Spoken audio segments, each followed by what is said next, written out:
ফুচকা বাঙালির খুব পছন্দের একটি খাবার, কিন্তু কখনো কি ভেবে দেখেছেন এই ফুচকাগুলো আসলে কিভাবে তৈরি হয়? কুমিল্লার দাউদকান্দি এখানে রয়েছে একটি ফুচকা তৈরির কারখানা। চলুন দেখে নেই এখানে ঠিক কিভাবে ফুচকা বানাচ্ছে কারিগররা। টিনশেড দেওয়া অন্ধকার ঝুপড়ি একটি ঘরে পোড়া তেলে ভেজে তৈরি হচ্ছে মুখরোচক এই ফুচকা। তেল তো নয়, দেখলে মনে হবে যেন ইঞ্জিনের কালো মোবিলই এখানে ব্যবহার করা হচ্ছে। ওদিকে একজন খালি পায়ে পিষছেন ফুচকার মূল খামির, আরেকজন আবার পুরো ঘর্মাক্ত শরীর নিয়ে ময়দার সেই খামির ডলে ডলে নরম করে চলেছেন। গরমে তার শরীর থেকে যে টপ টপ করে ঘাম ঝরে চলেছে সেই দিকে বিন্দু মাত্র খেয়ালই নেই কারো। খামির বানানো শেষ, তারা কাটাকুটিতে ব্যস্ত। বেশ দ্রুততার সাথে গ্লাসের মতো একটি গোল বস্তু দিয়ে পাতলা রুটির আকার দেয়া সেই খামিরকে কেটে নেওয়া হচ্ছে ফুচকার মতো আকারে। কাটাকাটির পর শেষে এগুলোকে তারা ফেলে রাখছেন মাটিতে। কিন্তু হ্যান্ড গ্লাভ পরে এই সব কাজ করবার কথা থাকলেও নিয়মের কোনো তোয়াক্কাই করছেন না এই ব্যক্তিরা। এরপর মোবিলের মতো সেই কালো পোড়া তেলে ফুচকা ঢালার পর ফুলে ফেপে উঠে ভেজে উঠছে ফুচকা। এসব নিয়ে তাদের জিজ্ঞেস করা হলেও প্রত্যুত্তরে মিলছে পুরোই দায় সারা এক জবাব। এদিকে দেখুন কামরাঙ্গীরচরের আরেকটি ফুচকা কারখানা তো নয়, এ যেন সাক্ষাৎ মশা মাছির এক আড়ত।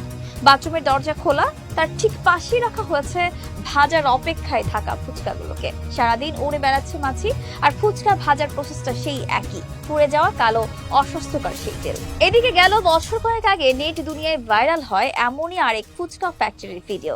সেখানে দেখা যায় ফুচকার বস্তাতেই জন্ম নিয়েছে বেশ কয়েকটি ইঁদুরছানা।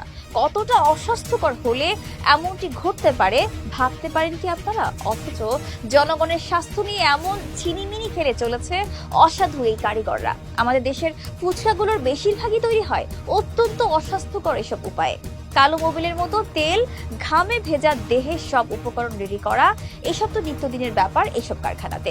অনেক সময় তো ফুচকার ময়দা এত বেশি দিন ধরে ফেলে রেখে দেয় এই ব্যক্তিরা যে গন্ধমুক্ত শ্যাওলা পড়ে নষ্ট হয়ে যায় সবই। সাধারণত বাংলাদেশের স্কুল কলেজের বাইরে রাস্তার পাশে খুব সহজেই দেখা মেলে ফুচকার বহু স্টলের। তরুণ তরুণী থেকে শিশু বৃদ্ধ সকলের কাছেই প্রিয় টক ঝাল মিষ্টি এইসব ফুচকা। কিন্তু অমন অস্বাস্থ্যকর উপায়ে তৈরিকৃত এই ফুচকা খাবার পর তার ভয়াবহতা যে কি বিধ্বংসী হতে পারে তা নিয়ে কেউ চিন্তা করে কি কখনো? স্বাস্থ্যবিদদের মতে পোড়া তেলে ভাজা এইসব অস্বাস্থ্যকর ফুচকা খেলে হতে পারে বমি, ডায়রিয়া, কলেরা, পেটে ব্যথার মারাত্মক রোগ ব্যাধি। এমনকি সচরাচর এইসব খাবার খেতে থাকলে হয়ে যেতে পারে ক্যান্সারের মতো মরণ ব্যাধিও।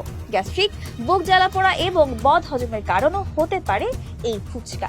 এর পাশাপাশি পানি শূন্যতা, এমনকি হতে পারে জন্ডিস কিংবা হেপাটাইটিসও। কিন্তু এইসব কিছু তোয়াক্কা না করেই মানুষ এখনো খেয়ে যাচ্ছে এই ধরনের খাবার। যত্রতত্র ফুচকার দোকানের সামনে রোজই দেখা যায় মানুষের বড় জটলা। নীতি নির্ধারকেরা মনে করছেন এইসব কাজ না থামার প্রধান কারণ আইনের শিথিলতা।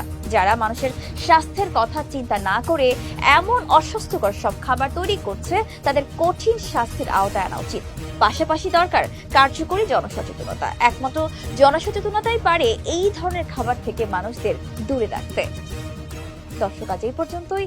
আবারও আসবো নতুন নতুন সব তথ্য নিয়ে। সেই পর্যন্ত সবাই ভালো থাকুন, সুস্থ থাকুন, দূরবীন নিজের সাথে থাকুন। ধন্যবাদ।